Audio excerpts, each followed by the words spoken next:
आम आदमी पार्टी को एक के बाद एक झटके लग रहे हैं। दिल्ली शराब घोटाले मामले में अरविंद केजरीवाल को निचली अदालत से जमानत मिलने के बाद आम आदमी पार्टी में खुशी की लहर थी, लेकिन ये खुशी ज्यादा समय तक नहीं टिकी और हाई कोर्ट ने अरविंद केजरीवाल के मंसूबों पर पानी फेर दिया।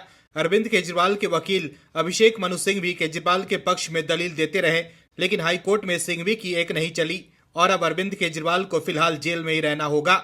दिल्ली हाईकोर्ट ने कथित आबकारी घोटाले से जुड़े धन शोधन मामले में अरविंद केजरीवाल को जमानत देने वाली निचली अदालत के आदेश पर अंतरिम रोक लगा दी है।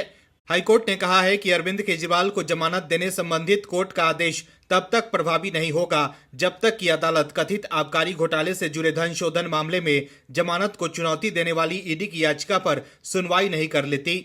लेकिन जैसे ही अरविंद केजरीवाल को हाईकोर्ट ने झटका दिया, वैसे ही आम आदमी पार्टी में खलबली मच गई और आपके नेता जो खुश हो रहे थे कोर्ट के फैसले से, वो अब हाईकोर्ट के फैसले पर सवाल उठा रहे हैं। मतलब कोर्ट का फैसला जब आप नेता के पक्ष में आए तो ठीक, और जब खिलाफ में आए तो उन्हें तानाशाही नजर आने लगती है और वो कोर्ट पर ही सवाल उठाने लगते हैं। निचली अदालत के फैसले के बाद आपके नेता लोकतंत्र की जीत बता रहे थे और अदालत की वाहवाही कर रहे थे, लेकिन हाईकोर्ट ने अरविंद केजरीवाल की रिहाई पर रोक लगाई तो आपके नेता कोर्ट पर ही सवाल उठाने लगे और उन्हें तानाशाही भी दिखने लगी है। अरविंद केजरीवाल को कोर्ट से झटका लगने के बाद कैसे आम आदमी पार्टी में खलबली मच गई है, बताते हैं आपको इस रिपोर्ट में। दरअसल अरविंद केजरीवाल की जमानत पर दिल्ली हाई कोर्ट ने फैसला सुरक्षित रख लिया है। कोर्ट ने आदेश जारी होने तक जमानत पर रोक लगा दी है, जिसके बाद आप नेता संजय सिंह और अरविंद केजरीवाल की पत्नी सुनीता केजरीवाल तिलमिला गए।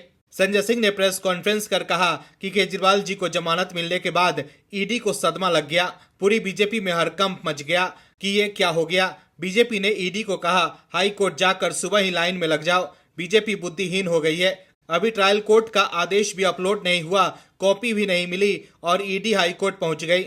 आज तक भारत की न्यायिक व्यवस्था में ऐसा कभी नहीं हुआ। संजय सिंह ने आगे कहा कि कल ट्रायल कोर्ट का ऐतिहासिक फैसला आया और आज 12 बजे अपलोड किया गया। उस आदेश में जो लिखा है उससे साफ हो गया है कि बीजेपी और बीजेपी द्वारा संचालित ईडी मनगढ़ंत तथ्यों के आधार पर और दबाव बनाकर लिए गए मनगढ़ंत बयानों के आधार पर केजरीवाल जी को गिरफ्तार किए हुए हैं। इसके अलावा संजय सिंह ने यह भी कहा कि आपके मुख्यमंत्री अरविंद केजरीवाल जी को जमानत मिल गई, लेकिन नरेंद्र मोदी के इशारे पर ईडी वाले निचली अदालत का आदेश आए बिना ही हाई कोर्ट चुनौती देने पहुंच गए।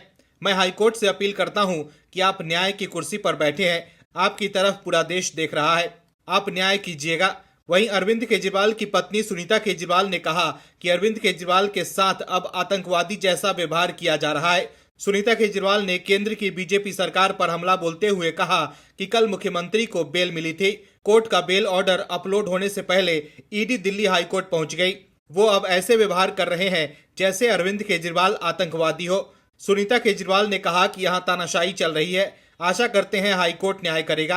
अरविंद केजरीवाल को मिली बेल को ईडी द्वारा हाईकोर्ट में चुनौती देने के बाद अरविंद केजरीवाल की पत्नी सुनीता केजरीवाल ने कहा कि तानाशाही ने सारी हदें पार कर दी हैं। तो देखा आपने कैसे हाईकोर्ट ने अरविंद केजरीवाल और आम आदमी पार्टी के मंसूबों पर पानी फेर दिया है। ऐसे में अब आपके नेता संजय सिंह और अरविंद केजरीवाल की पत्नी बीजेपी पर निशाना साध रहे हैं। Bureau report, OMH news.